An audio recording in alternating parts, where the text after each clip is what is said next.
大家好，我是罗富强。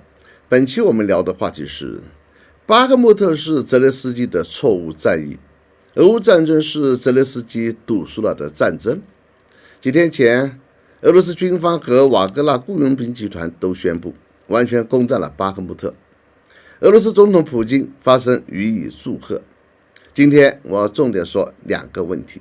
第一个问题，巴赫穆特是泽连斯基的错误战役。本可以1-2个月就能拿下巴赫穆特的俄军，在外界看来似乎打得很拉垮。俄罗斯正规部队根本不敢上，让有相当一部分是监狱重犯组成的私人雇佣兵集团瓦格纳来打，结果居然打了大半年才拿下。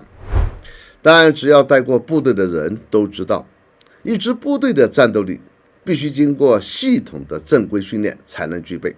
像瓦格纳这种临时拼凑起来的雇佣兵部队，无法具备分队级以上作战所需的战术素养，只能打点游击战一样的小分队级别战斗。这就是俄军巴赫穆特之战的基本特点。一是地面攻势非常微弱，我就没有看到连级规模的进攻作战，更是看不到步坦协同和坦克集群作战。但其实俄军向来的传统是坦克和装甲车的大规模集群会战和地空协同作战。如果说那是因为乌克兰土地不适合坦克作战，那就大错特错了。二战时期，德国和苏联在乌克兰地区的大规模坦克会战还少吗？但我们看到的是，俄军仅使用瓦格纳的雇佣兵，采取游击战一样的排一下规模班组作战。二是俄军的各类火炮才是主要的攻击手段。据美国情报部门在国防部通报，俄军在巴赫穆特方向平均每天发射炮弹2万发，最高一天达到7万发。这是什么概念？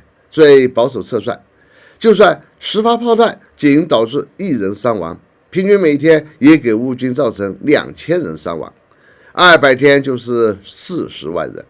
这还不算其他方式的伤亡。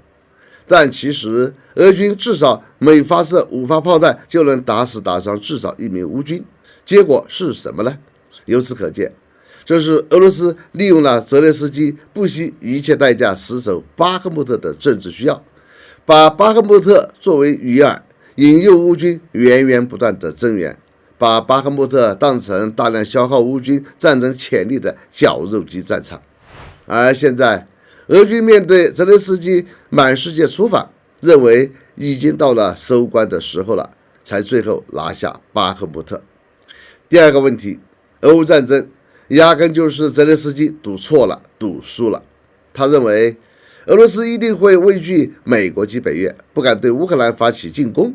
他还以为只要俄罗斯进攻乌克兰，美国及北约就一定会进场参战，打败俄罗斯，这样乌克兰就能收回克里米亚，泽连斯基就能名垂青史了。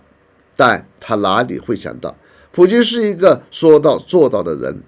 泽连斯基更想不到，美国及英国不过是忽悠他的，让他把乌克兰变成美英两国的战争代理人，美西方出钱出装备出弹药，让乌克兰出人出血出命，看看能不能把俄罗斯彻底打垮。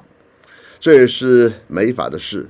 美国幕后左右乌克兰的选举，把泽连斯基扶上台，就是要利用他除了演戏之外啥也不懂，最利于操控的优点，让他成为一切听命于美国的傀儡。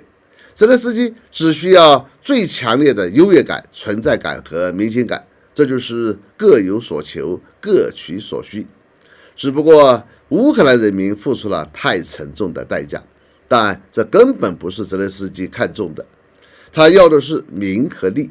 现在看来，泽连斯基的目的达到了，成了全球最醒目的明星元首，个人资产从战前的6亿美元上升到了去年12月底的15亿美元了。